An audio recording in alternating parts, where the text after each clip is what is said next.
And this morning, reporter Harry is over in Bexley in the sewers, and I'm sure he is, I don't know, his nose, I don't know how his nose is doing. Harry, how's your nose doing? Have you started sniffing on that orange yet? I haven't, but as one of the staff very kindly pointed out to me, with a nose my size, it's no wonder I can smell everything so well. That's so harsh. I think you've got a very well-proportioned nose, Harry.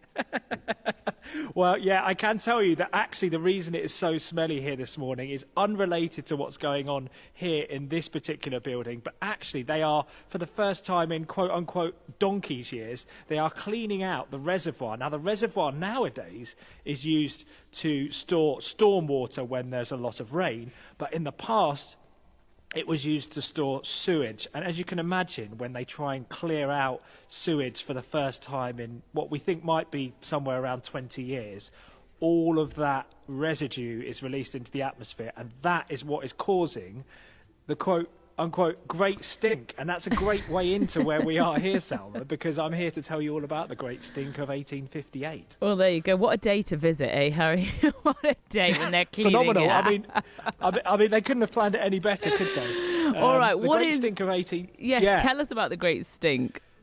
Well, this is during the hottest summer ever recorded in London, and the River Thames, which was for centuries the main discharge point for London sewage, it began to smell like never before, and Benjamin Disraeli complained that the river had become what he called a Stygian pool, and Parliament, because they could smell this on the banks of the Thames at Westminster, agreed that something must be done to alleviate the problem. The Observer said on the 21st of June in 1858, the Thames, which had become more and more heavily used as a sewer, finally made its point by stinking out the Commons Committee. That's exactly what they did. So I'm here now in the boiler house, and if you go back 150 years, a little bit more than that actually, to 1865, when this place opened for the first time, I'm standing in the boiler room. Now, of course, it's hard to underestimate the importance of rivers to cities, and I think there's no better place in London to tell the story of this city, because they've always played a vital role in human populations. They provide fresh water generally, food, security, and of course, Londoners will know this, a means of transport even to this day. So what I want to do, Salma, is perhaps invite you to step in to the Beam engine house with me, and I'll introduce you to 4 of the big engines in there. Let's do it. I'm right there behind you. Thank God I don't have to deal with the smell, but I am here. You're taking me with you, and our listeners are right there with you as well. Okay, so we've stepped through the doorway into what is luckily you can probably hear the creaking. I'm not wearing my hard hat because Mike, who's with me, has very kindly exempted me on the grounds that I am wearing large headphones. But we're in the Beam engine house, and we're surrounded by 4 incredibly large engines. One of them is called Albert Edward, another Victoria, there's the Prince Consort, and there's Alexandra. And this is a Romanesque style architecture here. It's absolutely beautiful, Salma. All kinds of different colours. We've got greens and reds and lots of beige, a little bit of gold, and it's all cast iron here. And Mike Jones, who's one of the volunteers who helps keep this place going. Good morning to you. Morning. Tell us, what would have been happening in this very place 150 years ago for the first time? Well, about 150 years ago, in 1865, this place opened after being built for about 6 years, and it effectively takes all the sewage from South London and at the time would have dumped it in the river.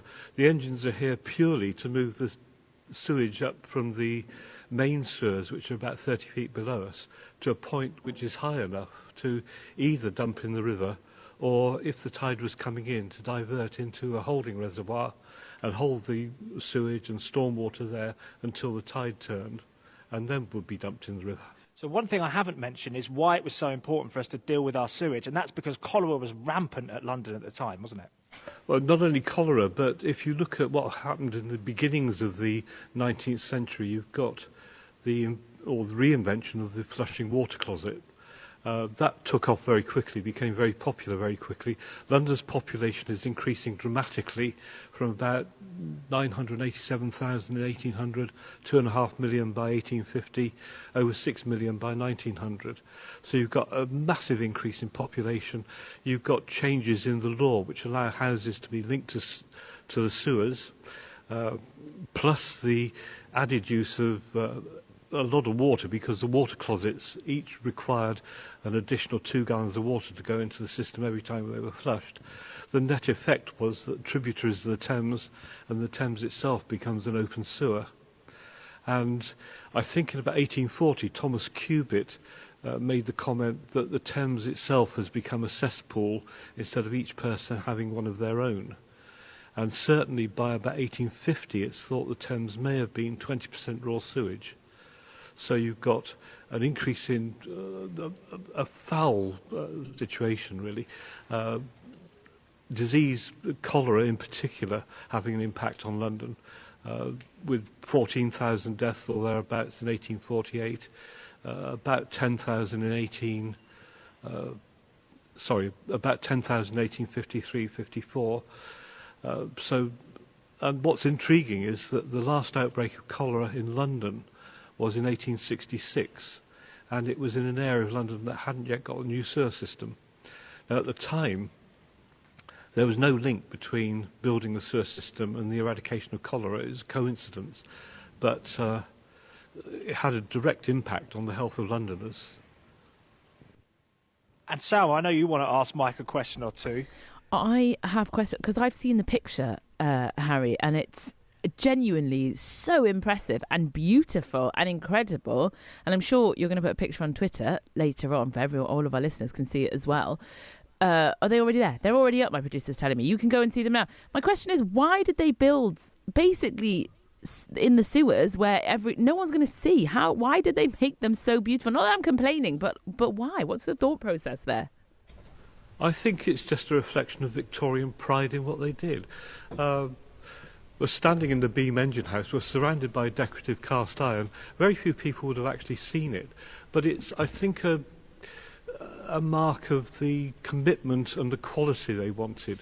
It shows itself in other ways as well. Bazalgette built in virtually 100% contingency on his system. So although the London population increased dramatically, the system was still able to cope.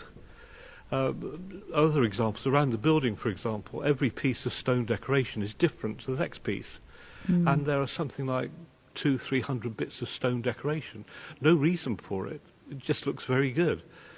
But I just think it's a reflection of Victorian pride. I love that. And I sometimes look at the buildings going up and I wish we had some of that Victorian sentiment there. Harry, I'll leave you. I've got to go to the news, so I'll leave you in the sewers. Not a sentence I did think I'd ever say to you. But enjoy the rest of the time then. We'll catch up with you later. All right, I'll try and resurface. All right, good luck with that. There you go. Harry, he's down in the sewers for very good reason.